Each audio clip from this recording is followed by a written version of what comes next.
Why do I feel guilty when I didn't do anything wrong?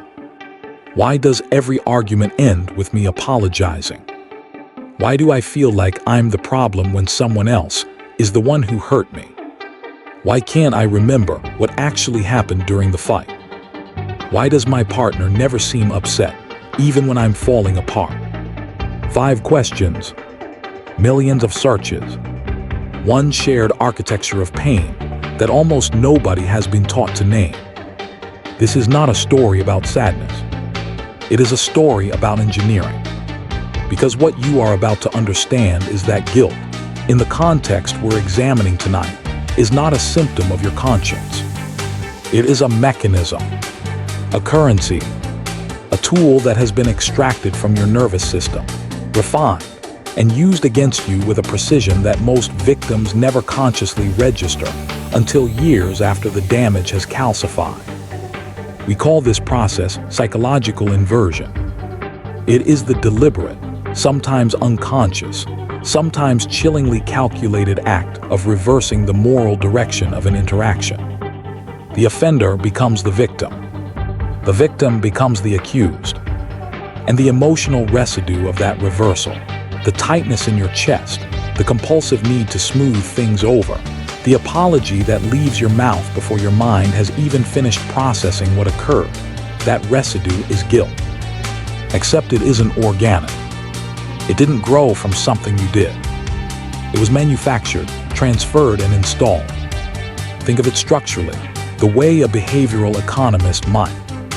In any relationship, there is an emotional ledger. Healthy dynamics keep that ledger roughly balanced through mutual accountability. Both people deposit apology, effort, and repair when needed.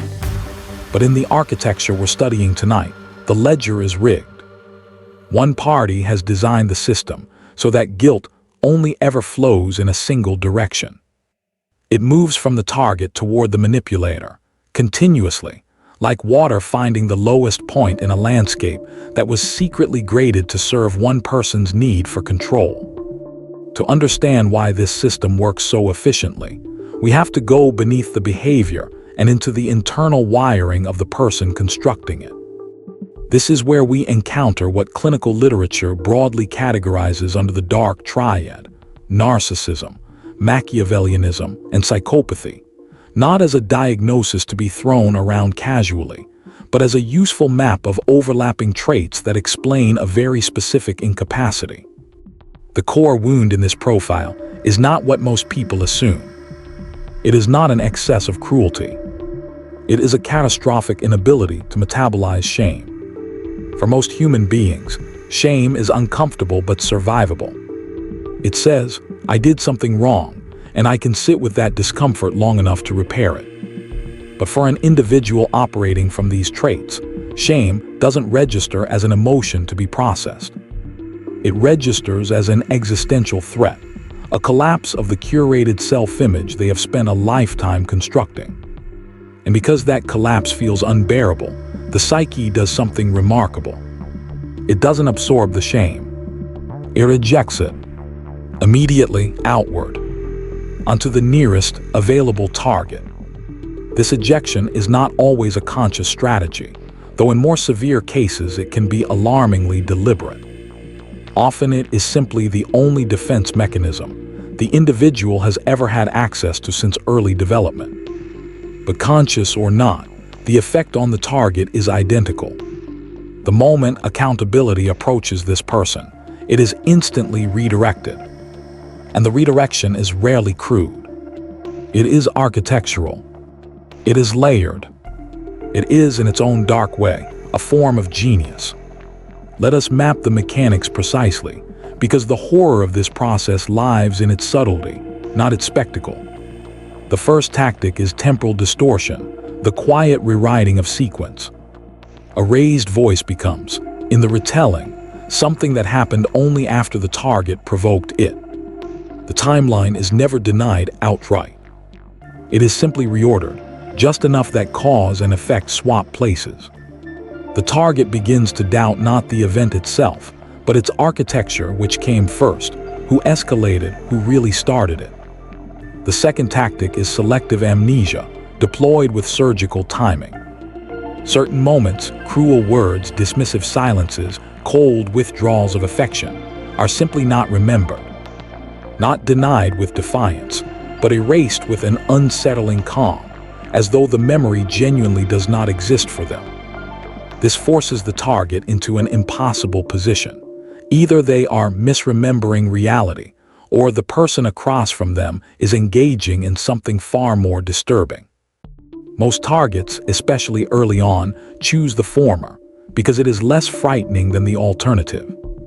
The third tactic is proportional collapse, the flattening of severity. A targeted insult becomes just a joke. A calculated silence becomes, "I just needed space." An explosive outburst becomes, "You're too sensitive." Each of these reframes is small, almost forgettable in isolation. But stitched together across months, and often years, they form a slow erosion of the target's internal compass for what is acceptable and what is not. Hey guys, I hope you're enjoying the analysis. Just a quick reminder, while I use AI tools to deliver this clean production, the research writing and the channel structure are 100% human. I'm real, but the voiceover is synthetic.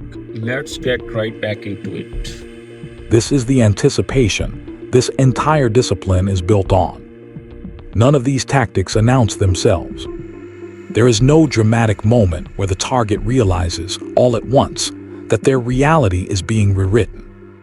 Instead, there is a first small deviation, then another, then a third, each one negligible on its own. But cognition, like water, remembers the shape of the container it has been poured into. And by the time the pattern is fully installed, the target is no longer questioning individual incidents. They are questioning their own perception, their own memory, their own right to feel what they feel. Now we arrive at one of the most disorienting elements of this entire structure, a phenomenon we will call the flatline reaction. Picture the moment of confrontation. The target, after weeks or months of internal pressure, finally breaks, tears. A raised voice born not of aggression, but of desperation. A plea for acknowledgement. And across from them, nothing. No defensiveness. No visible guilt. No urgency to repair. Just a flat, almost clinical calm, sometimes even faint amusement, as though the storm in front of them is background weather rather than a human being in pain. This flatline is not indifference in the ordinary sense.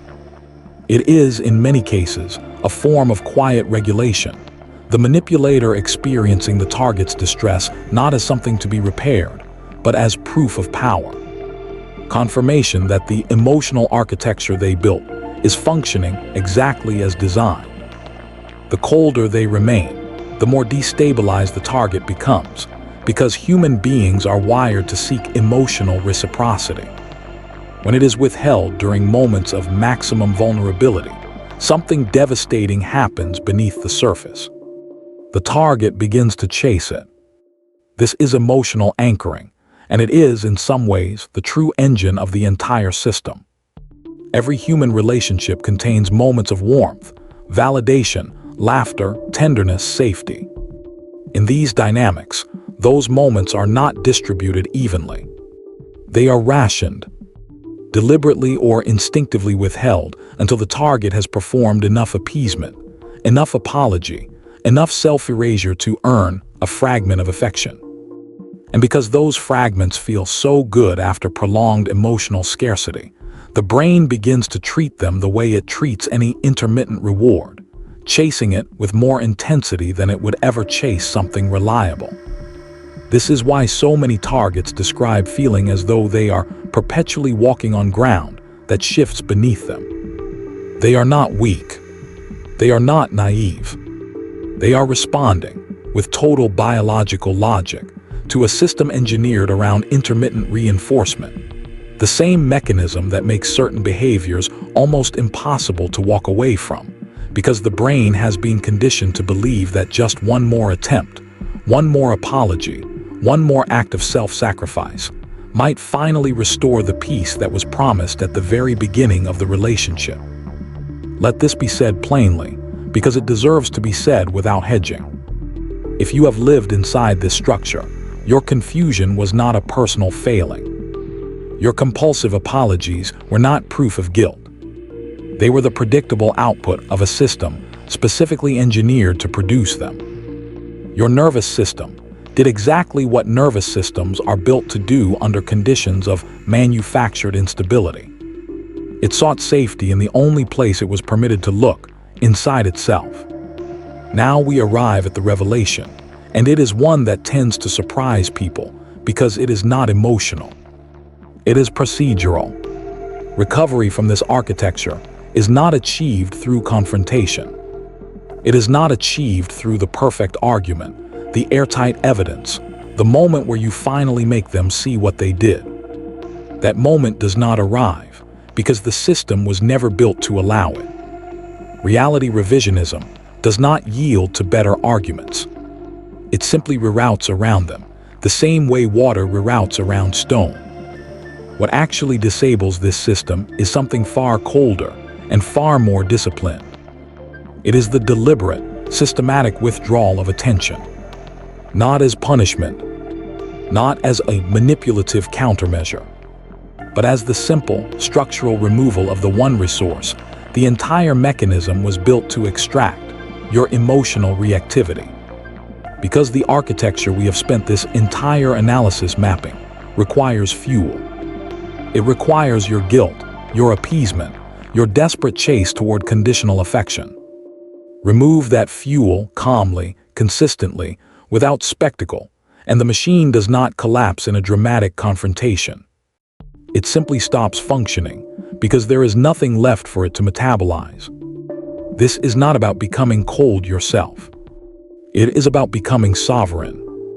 It is the recognition that your emotional world is not a public utility to be drained by someone else's unprocessed shame. It is the quiet, undramatic reclaiming of your own nervous system as territory that no longer belongs to anyone but you. If tonight's analysis mapped something you have lived through, something you have sensed but never had language for, know that the language now exists. And knowing the architecture is the first act of dismantling it. If this exploration resonated with you, subscribe to Morphic Depth, where we continue mapping the deeper architecture of the human mind, one structural analysis at a time. Leave a comment below with the question that brought you here tonight, because your story, your specific search, is exactly how we choose what we investigate next. And if you are ready to go further, join the growing community here dedicated to understanding the mind not as mystery, but as mechanism, one worth mapping with total clarity. Morphic Depth, mapping the architecture of the mind.